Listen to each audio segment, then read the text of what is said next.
I encourage those who have not seen the other episodes to do so as well. Now, it reminds us, this documentary, that one, we should learn our histories to bring to light that which has been erased. Two, to accept what happened, as difficult as it may be. And third, as mentioned in the documentary, the courage to understand what we know. So with that, I will introduce Dr. Roxanne Dunbar Ortiz. Dr. Dunbar Ortiz grew up in rural central Oklahoma, the child of a tenant farming family. She received her BA in history at San Francisco State College and a master's and PhD degrees in history at UCLA. Dr. Dunbar Ortiz also completed her MFA in creative writing and at Mills College, as well as a diploma in the International and Comparative Law of Human Rights in Strasbourg, France. As a veteran of the 60s revolution and as a longtime activist, Dunbar Ortiz organized against the US war in Vietnam, US imperialism, racism, South African apartheid, workers' rights, women's liberation, and the restoration of Native American nations' lands and sovereignty. She helped to build Indigenous peoples' participation in United Nations fora and visited and reported to the United Nations on refugees from the 1980 Central American Wars. Along with being an activist, Roxanne Dunbar Ortiz is a consummate historian, a prolific writer, as well as a lecturer and professor emeritus at California State University. She received the 2015 American Book Award and the 2017 Lannan Cultural Freedom Prize. She is the author or editor of 15 books, including the two we recommended for this event, in Indigenous Peoples' History of the United States, and her more recent book, Not a Nation of Immigrants, Settler Colonialism, White Supremacy, and a History of Erasure and Exclusion. You can find the introductory chapters for both books, as well as chapter 1 of Not a Nation of Immigrants on the Civil Discourse and Social Change website, which Janessa has put in our chat a little earlier. If you go to the tab Teaching Commons, you will find the material there.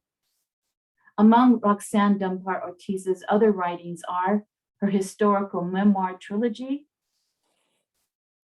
Her other books include The Great Sioux Nation, an oral history of the Sioux-United States Treaty of 1868, Indians of the Americas, Self-Determination and Human Rights, The Roots of Resistance, a History of Land Tenure in New Mexico, and Loaded, a disarming history of the Second Amendment. Roxanne is currently at work on a book of essays on Christian nationalism. Welcome, Roxanne, and thank you for joining us this evening. Thank you, Professor Lopez Garza. I'm really happy to be with you this evening. I hope the first episode of Exterminate All the Brutes lead you to watch the other 3 episodes on HBO Max. They're still up there, I think also now on Amazon.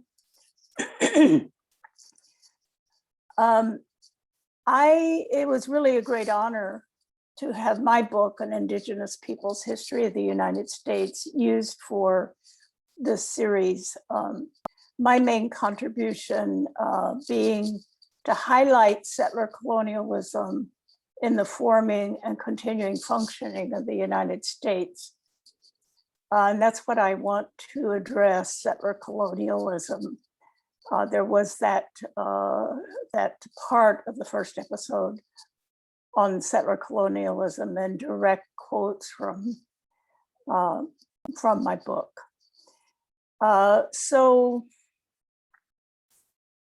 in my most recent book that was mentioned, Not a Nation of Immigrants, My goal was to clarify the difference between a settler and an immigrant, while also exposing the historical and continuing violence of the US immigration system, especially when against non-European migrants, who are more accurately mostly refugees, often from US wars and interventions in their own countries. So immigrants join existing polities, whereas settlers create new ones.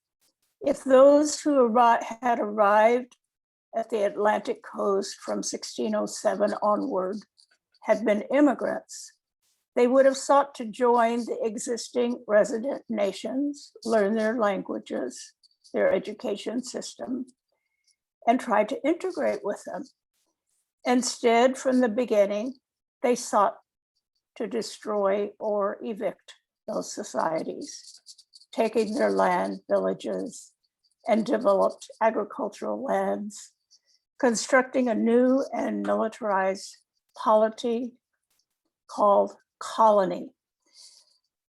The nation of immigrants rhetoric that avoids the dynamics of settler colonialism plays a role that is essential to settler colonial nation state projects, not only in the United States, but in Canada, Australia, New Zealand, Argentina, Uruguay, Costa Rica, South Africa, and Israel.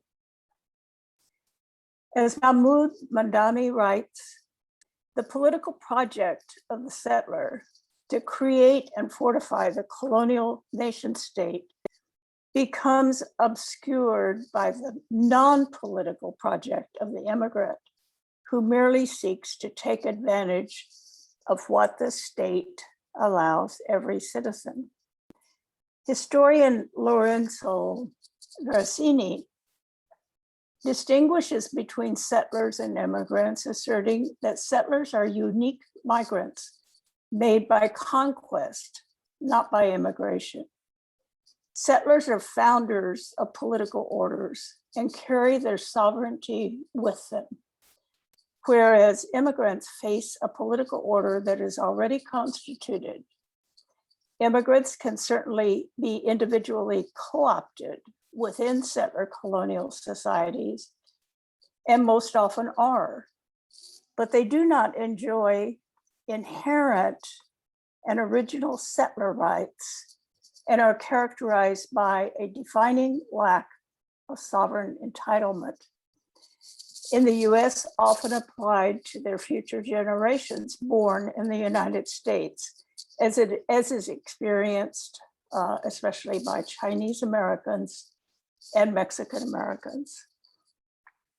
Immigrants and refugees to the United States do have the option to resist becoming settlers, although in most cases, they do not know the history of the United States or the political reality. The US Immigration and Naturalization Service policies based on exclusion make the new immigrants' life precarious, particularly for immigrants of color, entering a racial order that renders them contingent from the beginning. So they may not want to know the reality or that they have a choice and that by default they become settlers. Although all settler states are oppressive, even genocidal to the original inhabitants, only the United States became the wealthiest and most militarily powerful nation state in human history, with nearly 1,000 military bases and warships on every shore, dominating the air, sea, and land, and endless aggressive and destructive wars and interventions. So the US is settler colonialism on steroids. It's essential to trace the historical process that created what the United States is today, especially if we seek to change it, which I do. You have to know it. The wealthy elite founders of the independent United States were not unoppressed colonized people. They were British citizens being restrained by their monarch from expanding the 13 colonies to enrich themselves. They were imperialists who visualized the conquest of the continent in order to reach the Pacific, in order to dominate thriving Chinese trade. Achieving that goal would require full Anglo-settler participation with land as their reward. By the time George Washington was in his mid-20s, he was already a notoriously wealthy land speculator in deeds to unceded Indian lands, which was threatened by the British Proclamation of 1763 that barred the Anglo settlers from expanding their holdings, making all those deeds worthless. The wealthy slavers of the southern colonies, particularly those in Virginia, were most incensed by the proclamation, since their wealth relied on accessing more and more land as they depleted the soils with intensive monocrop, non-food production for the market. The slavers also had an interest in decreasing the growing numbers of disgruntled, landless white settlers, many of whom had already trekked into and illegally squatted in the Appalachian part of the Cherokee Nation. These mostly Scots-Irish settlers in the Appalachians became, and still are, the mythological settler archetype, the original settlers. The proclamation followed the French and Indian War in the British North American colonies. It was called the 7 Years' War between Britain and France on the European continent, but spread to the two colonial powers' land claims in North America.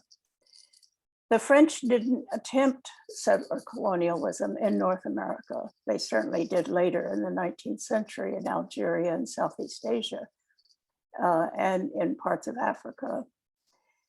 Rather, they established forts in North America for the lucrative fur trade. So they didn't drive out the native residents, and the native people joined the French in the war against Britain. But Britain won the war. However, Britain immediately barred British settlers from expanding their holdings to the west. The British Royal Proclamation of 1763 drew a line at the eastern side of the Appalachian mountain chain as the final limit to British expansion in North America, and ordered all British settlers who had settled beyond that line to return to the colonies. They brought large numbers of British redcoats to go into the mountains and force the illegal settlers back. Almost every word in the Declaration of Independence iterates their complaints about the soldiers, billeting the soldiers, the savages that they're bringing on to the settlers, the threatening domestic riots, meaning uprising of enslaved Africans. So ignoring this proclamation, George Washington illegally led survey teams into the area to map the territory, creating deeds which he sold. This situation had led directly and is the main cause of the Settlers' War of Independence. Washington was not the only land speculator among them. They all were land speculators. And the illegal deeds they held would be worthless if they could not sell them. The founders of the US Republic devised a unique plan manifest in the 1787 Northwest Ordinance, which probably you haven't even heard of, but it's actually more important than the Constitution to understand exactly what their plan was. It was also made a part It was created during the War of Independence by the Continental Congress, but it was reenacted at independence by the US Congress in 1789. So it really did become a part of the Constitution.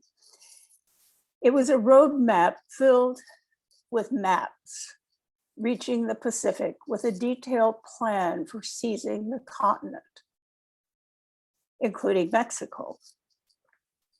The Northwest Ordinance provisions were borrowed in part from the British system of settler colonialism in Ulster, Ireland, and the British 13 North American colonies. However, they invented something new under the sun, the founders of the United States: the constitutional construction of a fiscal military settler state. That is, a capitalist state made for war, requiring both ethnic cleansing of the native presence and chattel slavery, producing racial capitalism. Land, that is real estate, was the currency. The Northwest Ordinance provided for eventual settler self-government once European American settlers outnumbered the indigenous population.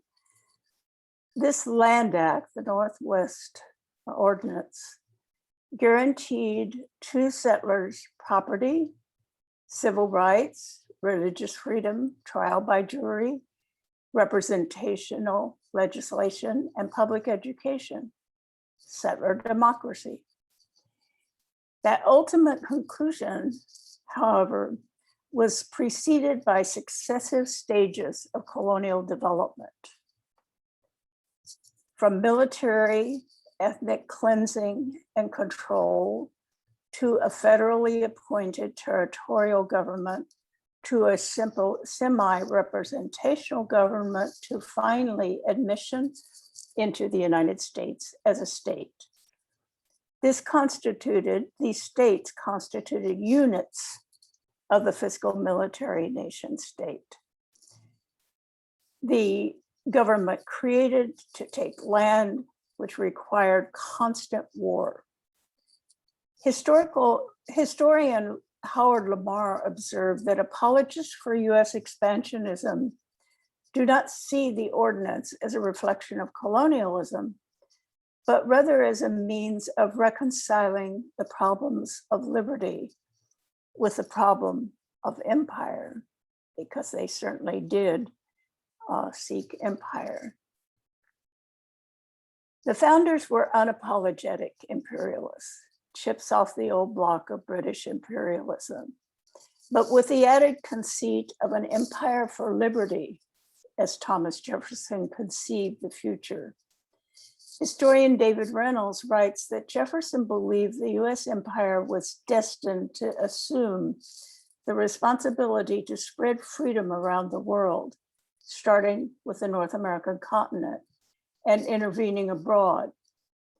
US foreign policy was stamped with this concept and has provided the ideological motivation for all US wars and interventions, including the one going on right now in Ukraine. Through the Northwest Ordinance, the United States created a unique system among colonial powers, including Britain. In the US system, land itself, not just what was produced from the land, such as agriculture, mining, logging, grazing, and so on, but land itself was the most important exchange commodity for the accumulation of capital and the building of the national treasury. In order to comprehend the apparently irrational genocidal policy of the US government toward the presence of native nations on the land, the centrality of land sales in building the economic base of the US capitalist system must be the frame of reference. This policy was embedded in the design of the fiscal military state. Tribal land was tribally owned. Tribes and private property did not mix. Anthropologist Patrick Wolf calls Indians the first communist menace because they lived collectively and did not believe in private property in land. So this is a primary motivation for the elimination of the native, not race or religion, not ethnicity or grade of civilization or any of those things, but access to territory and land. Land is settler colonialism's specific, irreducible element. However, the US founders' concept of territory and land and the centrality of land as real estate is unique. There is this obsession with private property, but it goes further than that. Regarding communal nature of Native societies, Senator Henry Dawes, arguing in the 1880s for the allotment of collectively held Indigenous lands, said, quote, "The defect of the reservation system was apparent.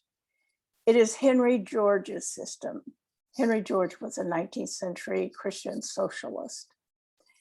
And under that, there is no enterprise to make your home any better than that of your neighbors. There's no selfishness, which is at the bottom of civilization. Till this people, the Indians, will consent to give up their lands and divide among their citizens so that each can own the land he cultivates, they will not make much more progress. And so they allotted all native lands. Although private property and land had long been a fact of life in Europe, it was demarcated by the contour of streams, rivers, tree lines, rock formations, and mountains, and was reserved for the economic and political elite. The United States, being founded as a settler colonial fiscal military state, created something new under the sun: the plat system of privatizing land into marketable units. The Northwest Ordinance spawned the Public Land Survey System, a unique surveying method to plat, that is, divide land, transforming it into property for sale and settling. Plots of 160 acres with sections of 4 plots or 640 acres. As the United States took more land with the Louisiana Purchase, the Oregon Territory, and half of Mexico, the government promised free land to Europeans and Euro-Americans for the purpose of recruiting and motivating settlers to squat on Indigenous peoples' lands. With Indigenous resistance to the squatters, the army would be dispatched. The pieces of paper, deeds representing units of land, made up the commodity market that built the United States capitalist state and remains its central factor today. The other main commodity until 1860 was human, the enslaved African body with its deed of sale on the auction block. Historian Donald Harmon Atkinson aptly describes the implementation of the Northwest Ordinance. Its importance was equal to that of the trumpet tone Constitution of 1787. It did not deal with ethereal concepts such as pursuit of happiness, but instead declared in practical terms how the land from the Appalachian Mountains up to the Mississippi River was to be conquered. This was to be done by surveyors' chains, each 22 yards in length. The measuring began at an arbitrary point in the Ohio Territory, and invisible lines were drawn on the land to form a grid of perfect rectangles marked by cairns, iron bars, and the occasional brass plate cemented onto a masonry base.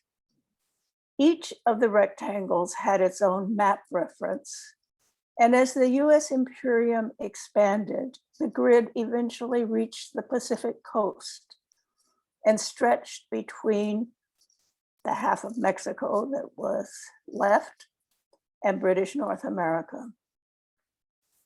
The lines on the land not only conquered natural topography, but also made possible the liberation of parcels of land from their previous occupants and their efficient allocation to newcomers.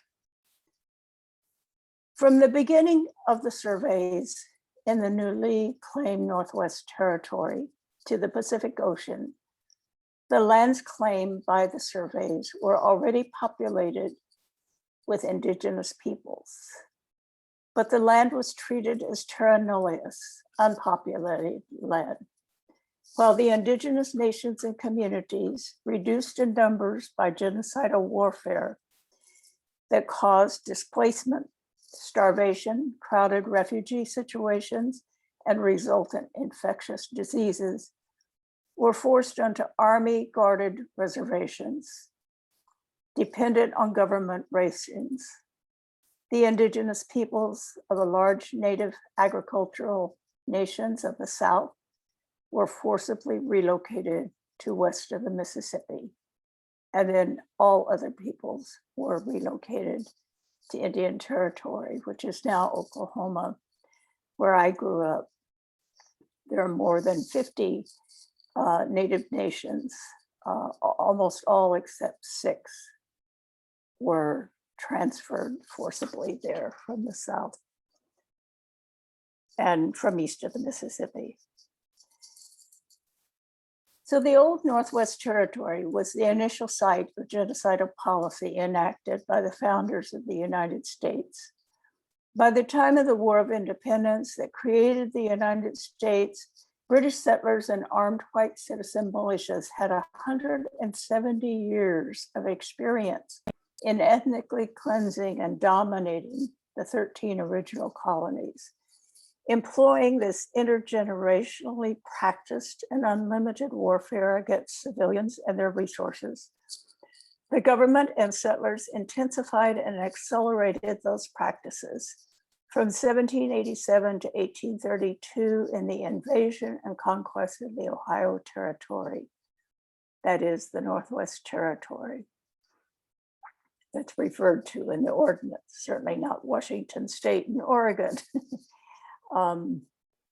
People get mixed up when they say Northwest because they're not understanding the imperialism involved.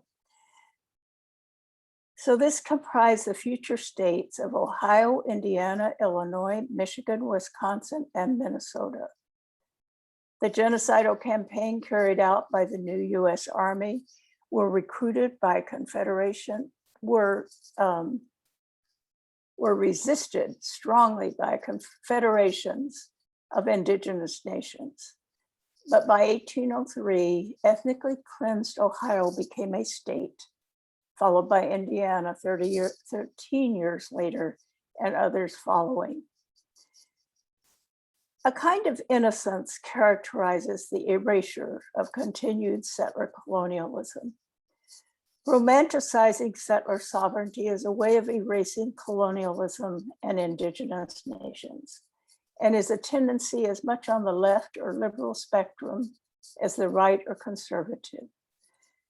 Barack Obama, in his 2009 presidential inaugural address, romanticized settlers, even including enslaved Africans as settlers.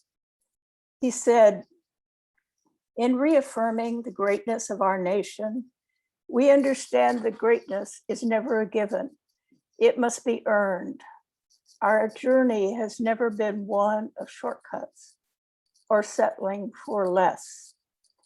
It has been the risk takers, the doers, the makers of things. For us, they packed up their few worldly possessions and traveled across oceans in search of a new life. For us, they toiled in sweatshops and settled the West, endured the lash of the whip and plowed the hard earth.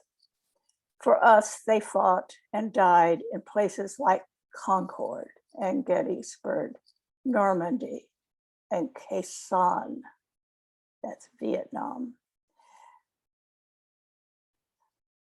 Settler colonialism is in the present. It's not just history.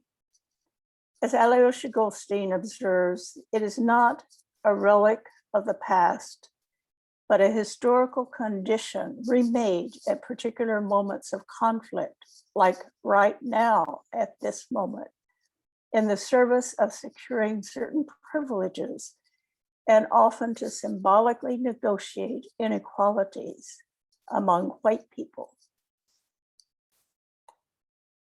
So I thank you, and I hope we have time for some Q&A.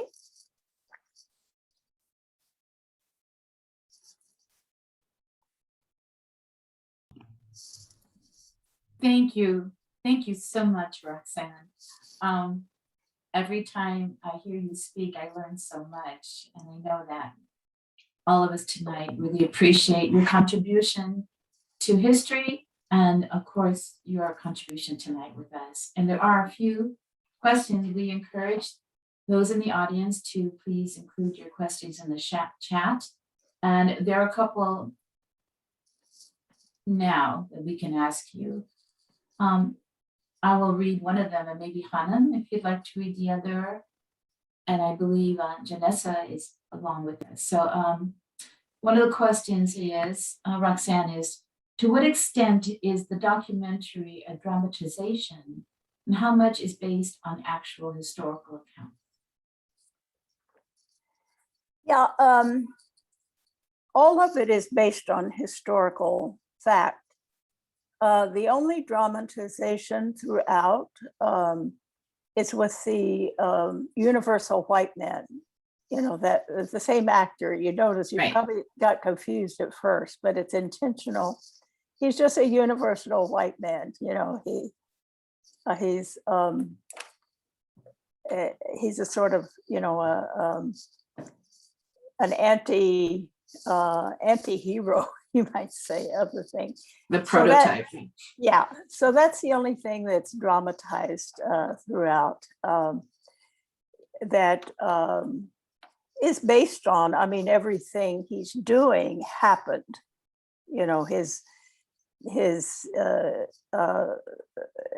the shooting of the Seminole chief, the woman Seminole chief from the very beginning, that actually happened. There were 3 US wars against the Seminole Nation from 1816 to 1859. And so they marooned in Florida all that time fighting, and they never were conquered. But it was a horrible, violent, devastating. It was what formed the US Marines. Mm. And because mostly they came by water, you know, the Atlantic Ocean to land in near the Everglades. So that from the very beginning, that's a true story, you know, that's then dramatized. So they are true stories that are dramatized, but everything in it is very factually based. The 3 texts that Raoul Peck used, the one title one, Exterminate All the Brutes by Sven Linkhurst, a historian, and Michel Toyo, a Haitian historian, Silence of History, Silences of History, and my book, An Indigenous People's History of the United States. So almost all of I worked on the script. The other 2 historians passed away before the film was finished, or really before it even got started.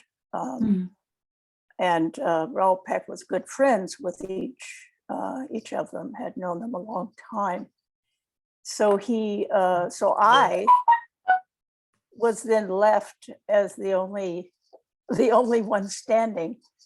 So I worked with him on the script for 3 years.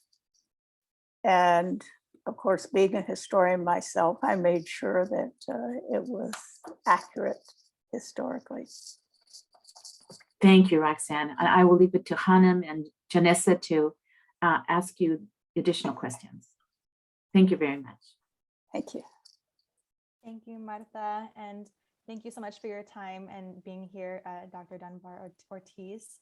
I do have a question here in the chat. It is, what is your advice to institutions like California State University Northridge if they want to commit to decolonization? What steps do you advise them to take?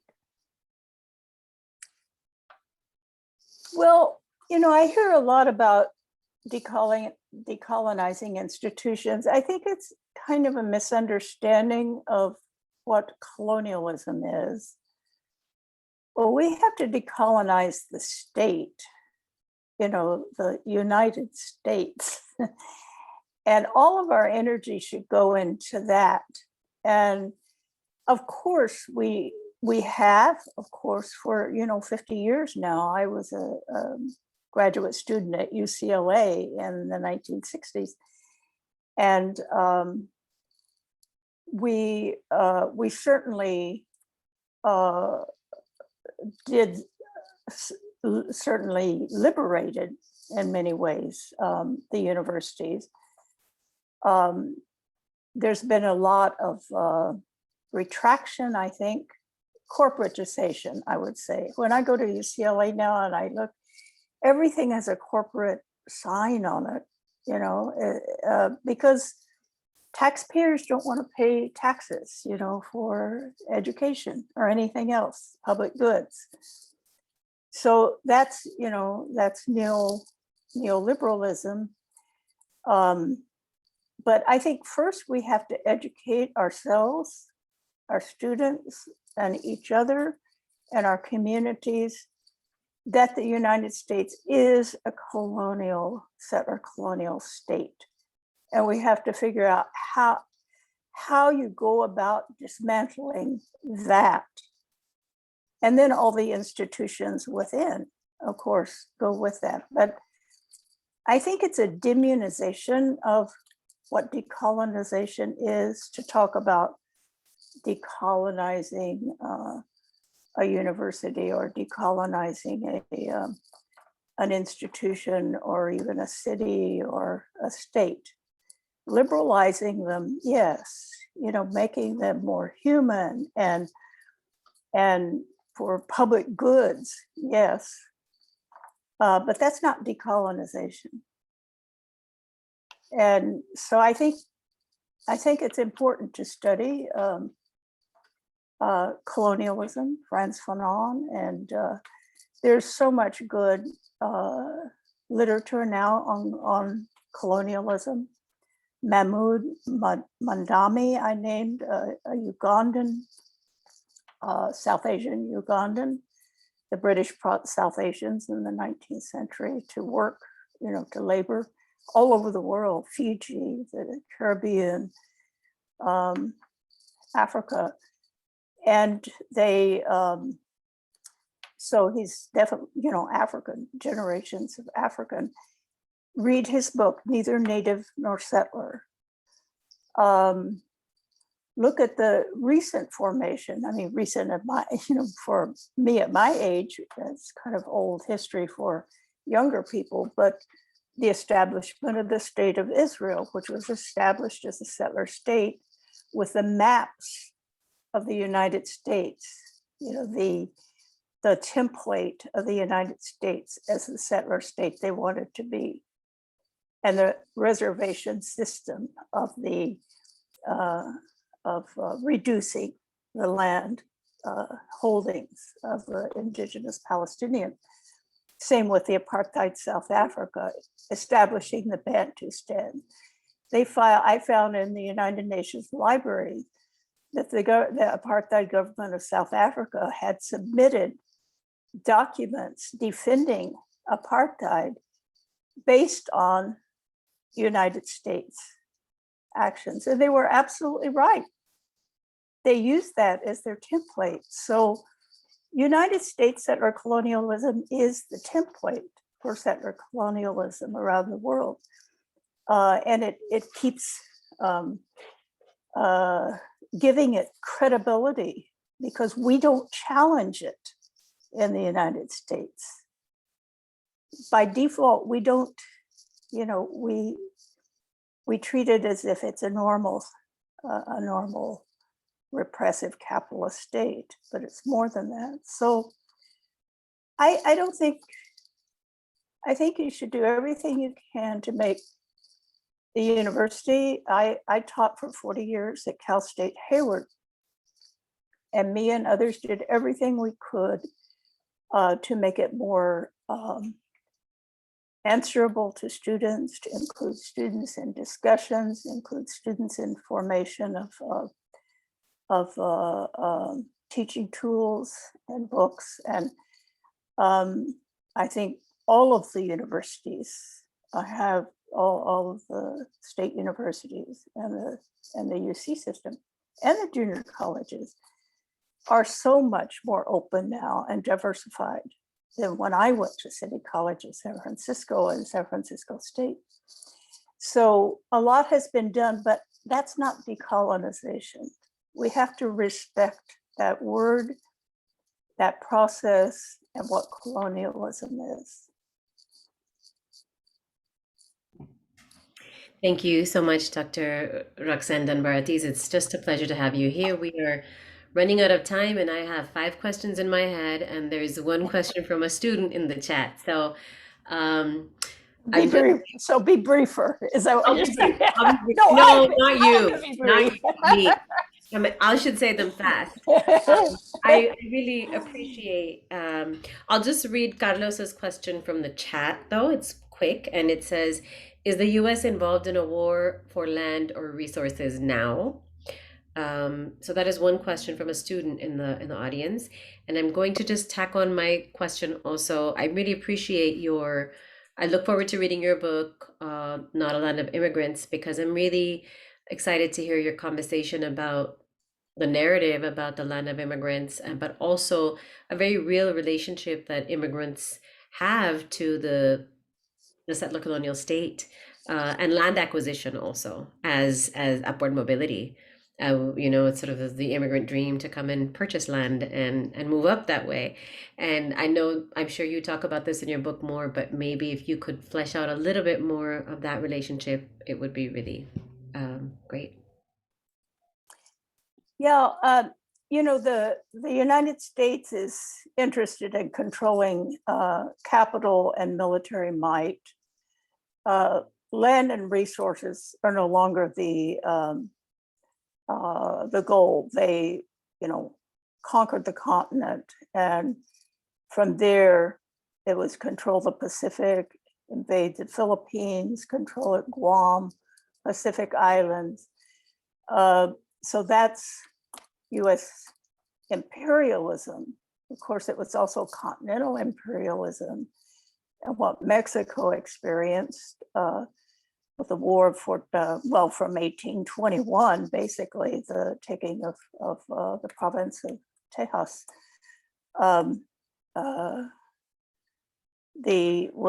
was a imperialism and not colonization. So there are two different things. They are often parallel, but not always. Some states, Israel, for instance, seems it wants to have power and influence all over the region, the Middle East. That's why it was set up. But it doesn't necessarily want to expand and take any more land than it already has from Jordan and so forth. So the United States was both imperialist and a colonizing state. So it's a matter of controlling capital and controlling the waters. The United States has warships on every shore in the world, in the South China Sea, in the Caribbean, in the Pacific, and the Atlantic. Warships, fully armed warships with fighting, sailors trained in Marines in fighting. They are all over the world on every shore. And this started in the early 19th century, right after independence. By 1820s, the United States had warships on every shore. So this isn't, just recent history. And so they have plenty of land and resources, but they mainly capital because it's a capitalist state, the first capitalist state. And it introduced capitalism, its form of capitalism around the world, and pretty much still controls that. Although it's panicking now with a sense of loss of control. So that's, we're in very dangerous times, I think. I think they'll be more willing to blow up the world than to give up power. So the other question, I didn't quite understand what that question was. Could you repeat it? I tried to write it down, but I wasn't understanding it. Just more about the relationship between immigrants and the narrative. Oh, okay. Yeah, nation of immigrants and settler colonialism. Yeah. I think immigrants are, until I wrote this book, I hadn't. I'm not a specialist in immigration, and the book certainly doesn't pretend to be. And I was just blown away by the incredible literature that exists on immigration in the United States. I hadn't delved into it before, so I learned so much in writing this book. But my point in writing it was to distinguish settler colonialism and immigration. And it's not hard to do, but it's almost heartbreaking to see how immigrants are processed. That's how I started seeing it. It's like they come out like, they go in like a full, let's have a metaphor of a full healthy steer cow, that has beef, and they're processed through and they come out as spam. They that's really how it felt. Really, really violent. The way, the Irish refugees from the 1840s, and then the Eastern Europeans and Southern Italians, mostly from Sicily, very, very poor people. All of these extremely poor, coming with nothing. And the processes they're put through in order to be slightly acceptable. And I remember Governor, Mario Cuomo, not the disgraced son, but Mario Cuomo, when he tried to run for president, and he says, no one with a italic for the last letter in their name will ever be president of the United States. And so far, he's right. He meant Italians. So that's, it's still very difficult, even after generations, I think, to lose that. And some people change their names, so that they're anglicized, so that they have a better chance. I grew up in rural Oklahoma, and there were immigrants. They weren't new. They had come long before I was born in the 1880s and 1890s, mostly from Germany, before it was even Germany, German-speaking people.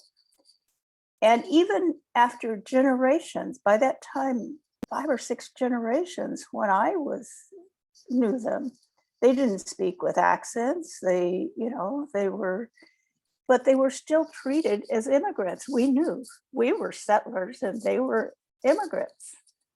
And a lot of them were Catholic, which was another, very, very, that's certainly been resolved by the Catholic establishment in the United States, got very Americanized with the Knights of Columbus. In that way, it's Americanized to be Catholic. And so now we have a Supreme Court that is a majority Catholic, for instance. And I think about half of the Senate is Catholic. That would have been unheard of. But it's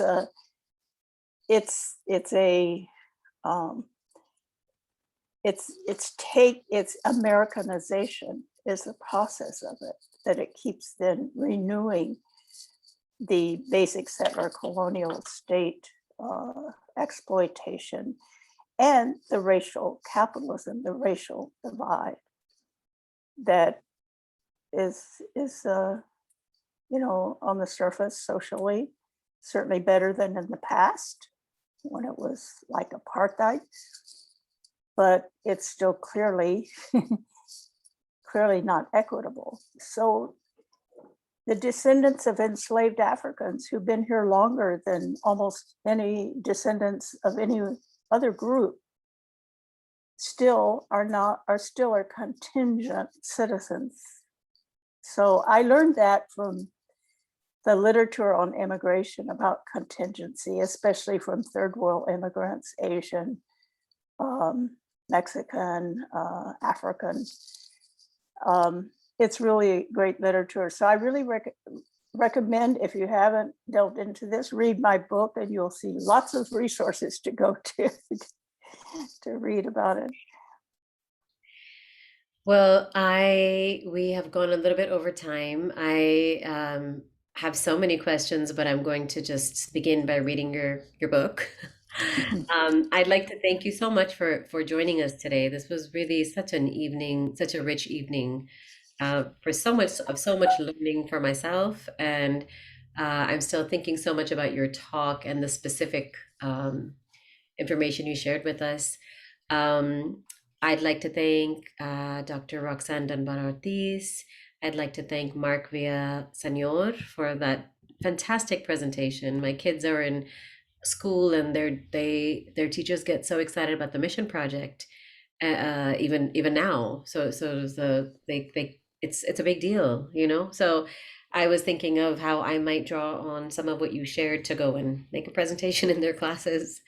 But thank you for your fantastic presentation too, Mark and Scott.